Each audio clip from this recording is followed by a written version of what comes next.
দেশে পহেলা বৈশাখের নামে যে অপসংস্কৃতি চলছে অত্যন্ত দুঃখজনক। যেমন গতকাল ফেসবুক, ইউটিউব বিভিন্ন মিডিয়ার মাধ্যমে দেখতে পেলাম, অত্যন্ত দুঃখ এবং লজ্জাজনক বিষয়। আমাদের মডেল মসজিদগুলোতে এত সুন্দর মডেল মসজিদ করা হয়েছে মানুষ নামাজের জন্য, আল্লাহকে ডাকার জন্য। আর যে মসজিদগুলো দেখে আল্লাহু আকবার আজানের ধ্বনি আসে, যেই মসজিদগুলোতে মানুষ তাসবিহ তাহলিল জিকির ফিকির করে, সুবহান রাব্বিয়াল আযীম বলে, সুবহান রাব্বিয়াল আলা বলে, সুবহান রাব্বিয়াল আযীম বলে, সুবহান রাব্বিয়াল আলা বলে, সেই মসজিদগুলো আল্লাহ সুবহানাহু ওয়া তাআলার ঘর।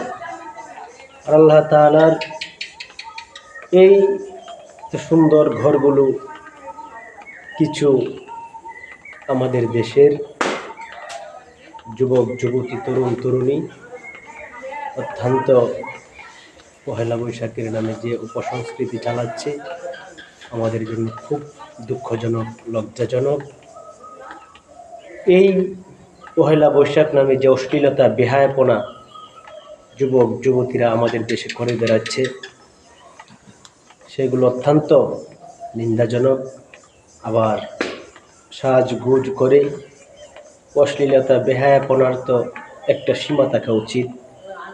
তারা মসজিদ পানে ছুটে চলছে, মডেল মসজিদগুলোতে তারা ঘুরে ঘুরে ছবি তুলে আবার অনলাইনে তারা পোস্ট করছে যে তারা বৈশাখ উদযাপন করছে। আল্লাহ সুবহানাহু ওয়া তাআলা মসজিদগুলো এজন্যই দিয়েছেন যে মসজিদগুলো থেকে অশ্লীলতার বিরুদ্ধে ইমাম সাহেবগণ বলবেন, খতিবগণ মিম্বর থেকে পর্দা পশিদার কথা বলবেন, খতিবগণ এই মসজিদের মিম্বরে বসে সমাজের যুবকরা কীভাবে সৎ পথে চলতে পারে, যুবতীরা কীভাবে অশ্লীলতা বেহায়াপনা ছেড়ে সঠিক পথে আসতে পারে সেই কথা বলবেন।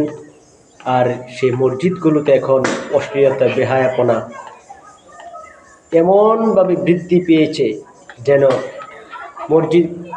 মসজিদগুলোতে তারা একবারে এমন কিছু কাপড় চোপড় ব্যবহার করে তারা ছবি পোস্ট করেছে যেন এই ঘরগুলোর কোনো সম্মান নেই, কোনো ইজ্জত নেই।